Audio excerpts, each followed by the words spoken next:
2019, the Business Council proposed a plan on how Canada could sustain long-term economic growth.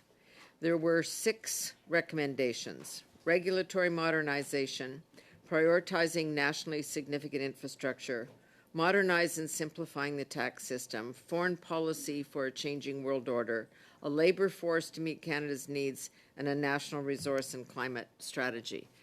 Have we made any progress on any of those files? Honestly, Madam Chair, not enough. I would say that the one that is most preoccupying is the regulatory framework aspect, because this is where capital formation is so important on this clean energy transition we are going through. And so if we are to move forward on extracting critical minerals, keeping investing in our natural resources, this aspect is really important. I will give some credit to the government on the, I would say, people side. I know they've invested a lot on skills, although a lot is shared with provinces. But I know that in the last few budgets, they've put a lot of resources into retraining, reskilling. So I think one has to give them some credit for that. But I think overall, there's a lack of long-term growth strategy, Senator, that is obvious. We're doing this by piecemeal, budget after budget. And at the end of the day, it's not clear when you compare it to what the Americans just did on their game plan for the future that we have one that is clear and that is actionable. But if I had to state a clear priority in our innovation ecosystem is this. I would say generally, Senator, that we have spread the peanut butter very thin when it comes to innovation, industrial policy, and we just have to be very intentional. And I guess public procurement is part of it, as you know. In Canada, we have had, we have had our own global champions not even being encouraged by their government, and nowhere else this exists. You've noted in various reports that the federal government fiscal anchor is not adequate. You also state that the government cannot keep financing its programs using deficits. At some point, they have to start thinking about reducing spending or raising taxes. Could you just go over why is it important for governments to have strong fiscal positions when looking to attract business investment? Do you feel the federal government's use of deficit financing is creating a sense of uncertainty for the business community? I guess what I'm trying to get at is you have to have a strong foundation before you can attract people, and then the other issues such as regulatory burdens fall into place. Just comment on that.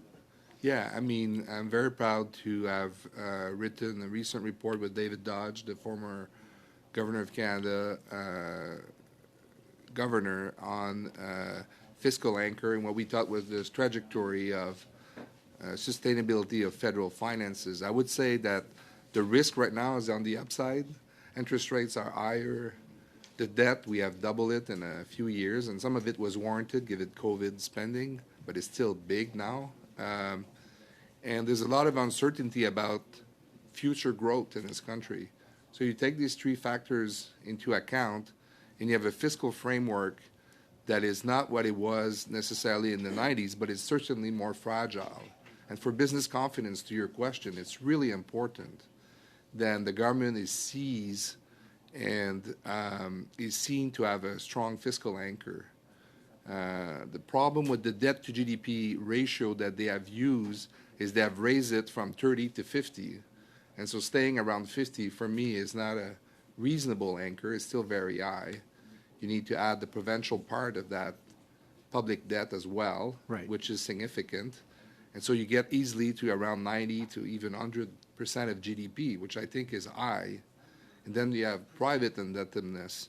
And so for attracting investments, having a sense of, a strong fiscal anchor for the future is really important.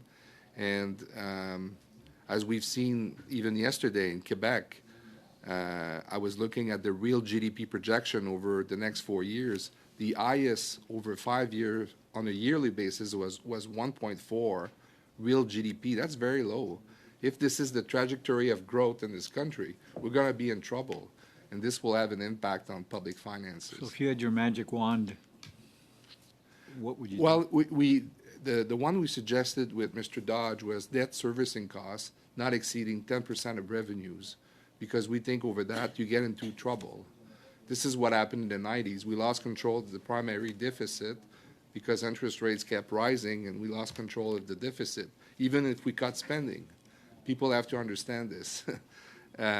Obviously, we're nowhere near where we were in the 90s, but if interest rates stay higher, as I say, and growth is not there, we're going to get into some trouble at Is some our tax system competitive?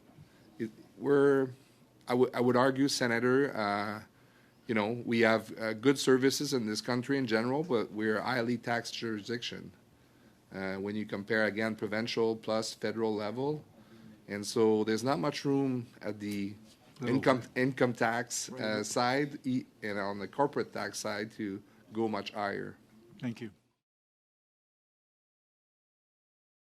How can we in Canada take advantage of that, do that, and increase business investment in Canada? Yes. Great question, Senator. I think what I like about this growth is the public-private partnership aspect of it. And it's the realization that we've returned to political economy in a sense, where national security and climate change are the main drivers. In other words, the markets on themselves will not go there naturally. And this is where I find Americans to be very strong, is they understand, I think, on the technological front where their competition is going and the implications on national security. We're in the same boat. If we don't compete in these industries, capital will just move. And the climate change one, I think, is very prescient because you will have been seeing since the adoption of the IRA how fast capital has moved down south. And so it is a race. It is a very intense competition. And amongst, again, our membership, I think most CEOs would have very similar take on this kind of partnership that we need with the government of Canada. But you need ambition, you need a plan to execute, you need some vision, some bold kind of moves. Again, on the stuff that is not necessarily sexy, but in 5-10 years will be really rewarding. And I'm mostly thinking about industrial R&D. When you think about an institution in the U.S. like DARPA, on defense, what they did over 40 years is reinvent every cycle of technology and then make companies like Boeing and Lockheed Martin the giants they are today. And it's that kind of partnership that we need in advanced industries. When you say lack of ambition, lack of vision, and we need almost a threat to focus our minds, we've been too spoiled by living in the shadow of the U.S. and the easy trade. Exactly. So we've got to kind of kickstart that somewhere. Is there a button? Can I just give a current example? I thought how we reacted in COVID is a great example. We were threatened then, and we came up with solutions. Suddenly, public-private sector worked together on PPE, on vaccines. This is amazing what happened in Canada, but elsewhere too. But it's this kind of, okay, we have no choice. It's a survival almost kind of thinking that gets you there. If we go back to regular program, in 4 years, we'll still talk about regulatory reform, unfortunately. We were just saying that. We've done an awful lot of studies on that issue in this committee. Can I just plug something that I think is important for the country, and it is being led by Anne McLennan and Lisa Raitt, the Coalition for a Better Future. And the concept is very simple. It's just scorecard with KPIs. There's 21 of them. And it measures Canada vis-a-vis our peers on important metrics: GDP per capita, business investments, climate change, poverty reduction, emission reduction, clean tech investments, narwhals. And I find it's an amazing tool over time for us to say, look, we say we have, government success, without being partisan, governments say they do things, But at one point, you need the data to show for it. And I think if we had this kind of thinking about accountability and scorecard KPIs without being like accountants, at least you have a measure of how we're doing over a longer period. I think we'll invite them as witnesses. Thank That'd you. be great. As you know, we've signed many a free trade agreement, whether it's UMCA, whether it's CPTPP, I can never get that right, but CETA. And on top of that, yet our percentage of trade as a percentage of GDP is going down. Our exports are growing less rapidly than our imports. Yet we have a great brand. We're known as safe, reliable, high quality. It should be the opposite. So what's the issue and how do we correct it? Great question, Senator.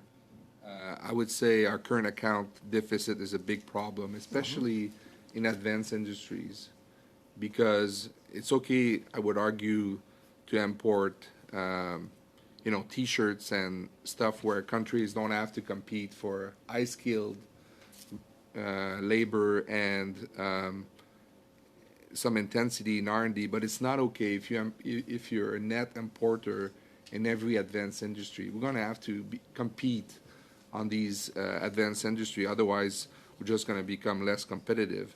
I think at the core of why our export competitiveness is declining, relatively speaking, is an issue of scale. SMEs, by definition, are very tentative when it comes to entering global markets, except maybe the U.S., which is more natural. And then the question of competing where countries, advanced economies compete. So if you're not there, you're just going to lose share of markets. As I said, if you take out oil and gas and auto parts, we're nowhere to be seen on exports. You take these two things off, and it'll be catastrophic. And, we know the trend on oil and gas, where it's going. So this is, again, I hope, a credible threat to the country going forward on exports. We just have to be more competitive. And that means more automation, more digital adoption, scaling our companies, just being more ambitious.